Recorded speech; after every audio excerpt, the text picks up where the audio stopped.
என் உயிரான உயர்சாதி சத்திரியரின சொந்தங்களே, எஸ்சி எஸ்டிக்களுக்கு என்றே தனி காவல் நிலையம் அமைக்கக்கூடிய நடவடிக்கையை தமிழக அரசு மேற்கொண்டு வருகிறது. சத்திரியரின சொந்தங்களை சற்று சிந்தித்து பாருங்கள். நம்மிடம் ஒரு பக்கம் சமூக நீதி, சமத்துவம், சாதி ஒழிப்பு, மக்கள் விடுதலைன்னு பேசிட்டு, இன்னொரு பக்கம் தங்களுக்கு தேவையான அனைத்து விதமான சலுகைகளும் அனைத்து விதமான வசதிகளையும் பெற்றுக்கொண்டிருக்கக்கூடிய அந்த கும்பல் மேலும் பார்த்திங்கன்னா சத்திரியரின மக்களை ஒடுக்கக்கூடிய விதமாக இது போன்ற தனி காவல் நிலையம் அமைப்பதற்கான நடவடிக்கைகளை ஒற்றுமையோடு இருந்து அவர்கள் மேற்கொண்டு வராங்க. சத்திரியரின சொந்தங்களை சற்று சிந்தித்து பாருங்கள். நமக்கு ஏற்கனவே பிசிஆர் சட்டத்தால் பல அப்பாவி சத்திரியரின மக்கள், மாணவர்கள் கல்வியே நாசமாயிட்டிருக்குது, படிப்பு நாசமாயிட்டிருக்குது. நல்ல படித்த மாணவர்கள் மீது, நல்ல படித்த கல்லூரியில் படிக்கக்கூடிய மாணவர்கள் மீது பிசிஆர் கேஸ் ஓட்டு வாழ்க்கையை நாசம் பண்ணிகிட்டு இருக்கிறாங்க ஒரு மூலையில்.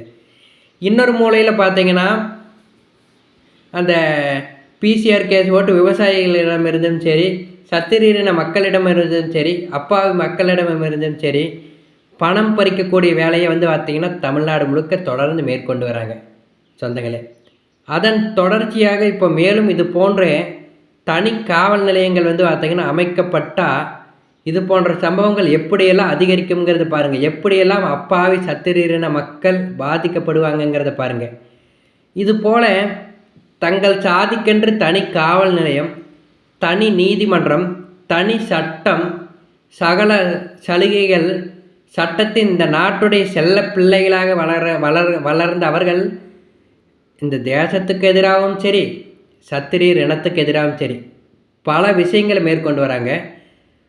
ஆனால் இதை பார்த்திங்கன்னா ஒரு கண்டனமோ போராட்டமோ மேற்கொண்டால் நம்மளை சத்திரியர் இன என்ன சாதி வெறியன், ஆதிக்க சாதி வெறியர்கள், சத்திரியர் வெறியர்கள், இவர்களை கைது செய்யணும்.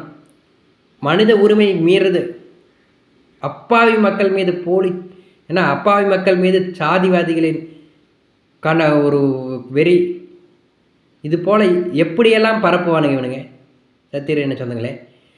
தொடர்ந்து இது போல் நமக்கு சத்திரியன்கிற ஒரு உணர்வு இல்லாதனால, ஒற்றுமையோட உணர்வு இல்லாதனால இது போல் பல சம்பவங்கள் தொடர்ந்து இனிமேல் நடக்கும். எழுதி வச்சுக்கங்க. நீங்கள் என்னை போல் பார்த்திங்கன்னா இருக்கக்கூடிய ஒரு சில பேரையும் ஒடுக்கக்கூடிய நடவடிக்கைகளை தொடர்ந்து ஈடுபட்டு வராங்க. இதெல்லாம் தாண்டி நம்ம எதுக்காக நம்ம பயணிச்சுட்ருக்குறோம்? என்னைக்காவது இந்த மக்களுக்கு அறிவு வராதா? இன உணர்வு வராதா? இந்த அப்படிப்பட்ட இன உணர்வு வந்தால் இந்த உலகத்தில் சத்திரியரின மாணவனுக்கு, மக்களுக்கு எந்த சக்தியாலையும் தடுக்க முடியாது.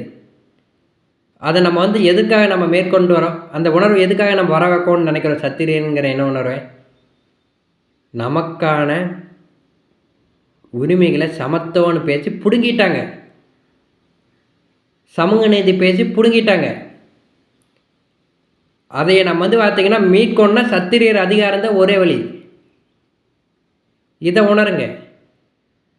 இதை உணராமல் நீங்கள் சமத்துவ சமூக நீதி எங்கள் ஸ்கூலில் சொல்லியிருக்கிறாங்க, காலேஜில் சொல்லியிருக்கிறாங்க, எல்லாருமே வேணால் நமக்கான அழிவை தடுக்க முடியாது. இதை உணருங்க சத்திரியர் என சொந்தங்களே.